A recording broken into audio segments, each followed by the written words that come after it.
Alors je m'appelle Philippe Icher, je travaille depuis maintenant plus de 20 ans la céramique et ça a démarré après un stage chez un céramiste. J'ai tout de suite accroché avec ce travail-là.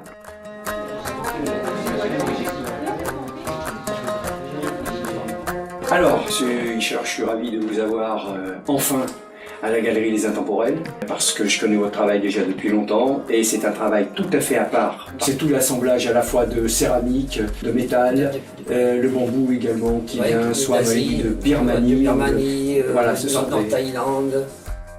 La première démarche, c'est de faire voyager les gens quand ils regardent une œuvre. Et j'essaie de leur faire retranscrire ce que moi j'ai ressenti en Himalaya, en Chine, au Japon ou ailleurs en Asie, par la construction du tableau, en mettant les divers objets, le métal, la céramique, les parchemins tibétains, l'argile craquelée et les écritures. Et les écritures, comme vous avez dit, ce sont des textes originaux qui ont entre 100 et 200 ans, des sutras tibétains. En fait, c'est une succession d'objets et de matières de divers pays asiatiques. De rencontres. Et de rencontres qui font l'ensemble.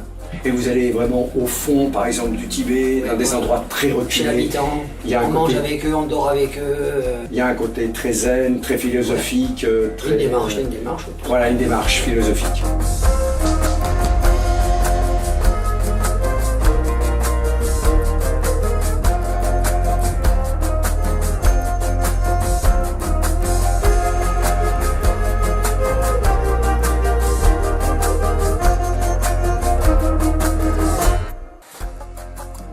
En fait, je travaille la terre, que ce soit pour la céramique ou pour le bronze. D'abord, c'est travailler en terre. Je travaille sur 3 directions, le mouvement, la matière, les oppositions de matière et l'expression. Ah oui, depuis combien d'années? Le premier à coup, il n'y a pas si longtemps que ça, il y a 25 ans. Mais 25 ans. Ça fait 41 ans que je fais de la céramique. Au départ, je me suis beaucoup attardé à tout ce qui est technique. Technique pour composer la terre, composer les émaux, pour faire les émaux, pour faire des mouvements, pour la tenue de la terre. Et tout le côté technique, il fallait que ce soit effacé avant pour la création. Vous ne pouvez pas faire d'abord la création, puis après apprendre la technique. Pour un coup, ça nécessite une terre qui soit très réfractaire, très résistante au niveau mécanique, justement, pour résister au choc thermique. Donc, c'est une terre qui est composée d'une terre à grès, c'est une terre à haute température, généralement, qui est cuite à basse température pour supporter justement les chocs thermiques. Et on a incorporé dedans une chamotte. Une chamotte, c'est une terre qui est déjà cuite une première fois, qui est rebroyée plus ou moins finement, d'un grain très fin jusqu'à un très gros grain pour donner une grande solidité à la pièce. Et je remarque d'ailleurs que d'une pièce à l'autre, le rendu n'est pas le même au niveau de la terre. C'est la cuisson, ça dépend comment je la travaille aussi. Des fois la terre, je vais faire ressortir le grain, donc je vais gratter la terre. Des fois je vais la lisser, donc je la lisse avec des lames. Ça dépend comment je la travaille, comment je veux avoir mon de fini.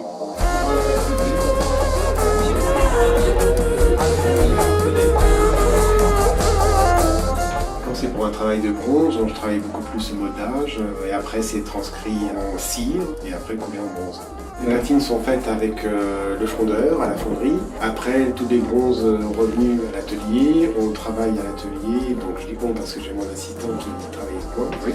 Et on travaille tous les polissages pour redonner le bronze à l'état pur, sans platine, et on y ajoute après de l'argent et de l'or en électrolyte. Et ça c'est fait à l'atelier. Et comme ça, chaque pièce, chaque bronze aussi, est vérifié aussi par moi-même.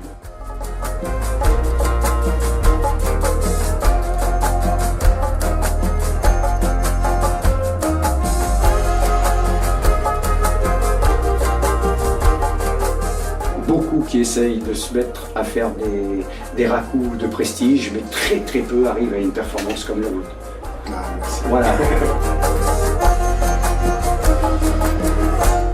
C'est que du bonheur pour tout le monde, hein. Exactement. Que pour tout le monde, voilà.